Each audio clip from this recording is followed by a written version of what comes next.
And coming up on DC News Now at noon, details from the fatal Falls Church fire and what officials are saying caused it.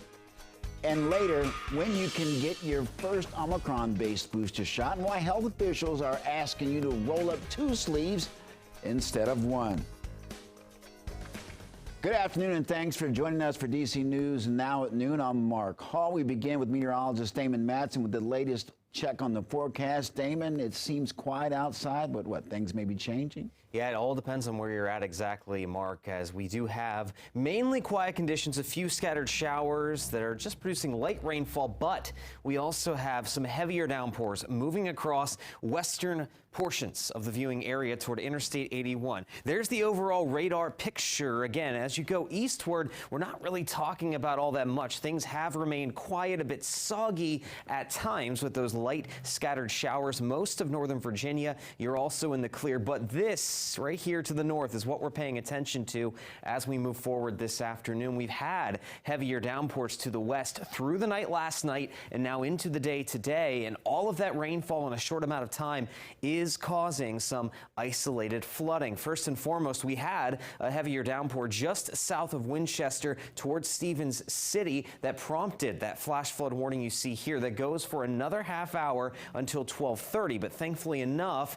things have been clearing out across Frederick County, Virginia over the last hour to hour and a half. So hopefully some of that water that was causing some flooding in Stevens City has started to recede. But now this is what we're talking about, and is our main concern here across Washington County, Maryland. We have this very heavy batch of rainfall that drifted down out of Pennsylvania. It's now pouring in Clear Spring, Hagerstown. It's moving into Williamsport, and soon enough this will cross the Maryland-West Virginia line into Berkeley County. Now, some of these same locations we saw up to 1 to 2 inches of rain Monday night into Tuesday, and now within the last 24 hours, we've also picked up an additional 2 inches of rain just to the north and west of Hagerstown near Mogginsville. We actually had our weather watcher there report that his driveway was already flooded with water, and that's before these heavier downpours moved into Washington County within the last 20 minutes.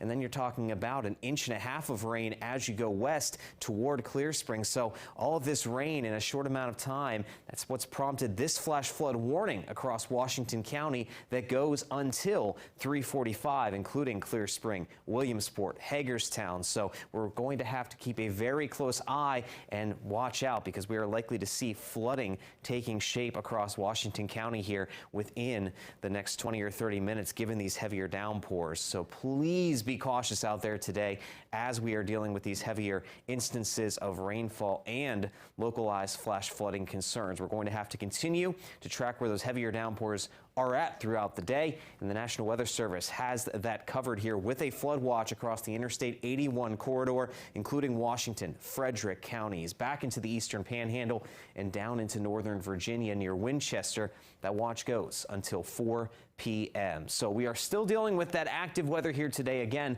we're keeping a close eye on these heavier downpours, but when might this active weather finally come to an end? We'll have a look at that for you here coming up in just a bit. She always used to smile and be playful, and it was just a big tragedy what happened. You know, I'm sad, my soul is broken, my heart's into a million pieces. New details out of Virginia. We learned both a little girl and her grandmother are dead after a fire in Falls Church. Officials confirming overnight 67-year-old Patricia Stodel died at the hospital. A growing memorial outside of the home with photos of 9-year-old Casey Arancibia. Now, she had started 4th grade at Sleepy Hollow Elementary School just last week.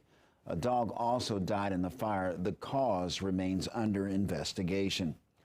Well, new today, violations for the owners of a Hamptons vacation home where 2 sisters from Potomac died in a fire. The couple who owned the $1.8 million home faced 58 building code violations, including the house did not have working smoke alarms. Sisters died in the fire at the house in August. The couple will appear back in court on September 30th. Well, developing now an unjustified shooting. That's how a lawyer representing the family of a 19-year-old shot and killed in Prince William County during an undercover narcotics operation described the incident. Now the family is seeking justice for Jaden Carter. New video shows the moments before Carter was killed. But as DC News Now's Max Marcilla reports, the video still doesn't show the whole story. This doorbell camera captures the moments before 19-year-old Jaden Carter was killed in this Woodbridge neighborhood last Thursday. Here's what it shows. A man enters a car and they start driving forward. Then officers surround the car, which then accelerates in reverse, hitting a couple of cars. Officers can be heard saying, "Hands up, do not move, and I will shoot you." But that's all the video released by the family's attorney Joshua Wilson shows before it's cut off. They're just looking for justice for Jaden. There's a lot this video does not answer. For instance, it stopped before any shots were fired. During that operation, there was an exchange of gunfire. Ever since the early hours of the investigation, police made it clear that they were not the only ones to fire shots, though they did not say who else beyond 4 police officers did so. The video does not answer this, nor does it answer what prompted the officers to open fire. But despite lots of unanswered questions, Wilson is criticizing the police response. I don't see any legal justification for them doing that, and their actions were reckless from what I can see. A police source declined to comment on the claims. They're waiting for the investigation to reveal more information. The investigation's being led by the Arlington Police Department as part of a multi-agency group that reviews police shootings. What do you think justice looks like to the family, and what are you seeking for them? I indicated previously we're still in the fact-finding stage of things, so we're still trying to get as much information as possible. And then once we get all the information that we can, we're going to use that to make an informed decision as to what our next step is going to be. Reporting for DC News Now, I'm Max Marcilla. Yeah, the other 2 men who are with Jaden Carter, Jalil Turner and Shane Pollard, are due in court on October 17th. Right now, Pollard is still in the hospital recovering from his injuries. Well, happening tonight, voicing concerns. D.C. police are hosting a public safety town hall meeting to address safety concerns around the district, and they've expected to discuss crime trends and outreach initiatives. The meeting will run from 6 to 8, and it will take place at the 3rd District Station on V and 17th Streets. Well, people in D.C. are now able to receive their flu vaccine and their COVID-19 Omicron booster. Both vaccines will be available at pharmacies and clinics in the district. But are those flu vaccines really necessary this season? Christy Matino takes a closer look. Just how bad will the flu be this season? Well, it's hard to tell. I spoke with Maria Stock. She's a public health nurse at the Fairfax County Health Department. She tells DC News Now that experts are having a tough time predicting which strain will be the most popular this year. But she says it's still worth rolling up your sleeve to get that flu shot. And while you're at it, you're also able to get your COVID-19 booster. Stock says it's safe to get both of them at the same time. And although experts are not quite sure which strain is going to be the most prevalent, she says one thing is for certain.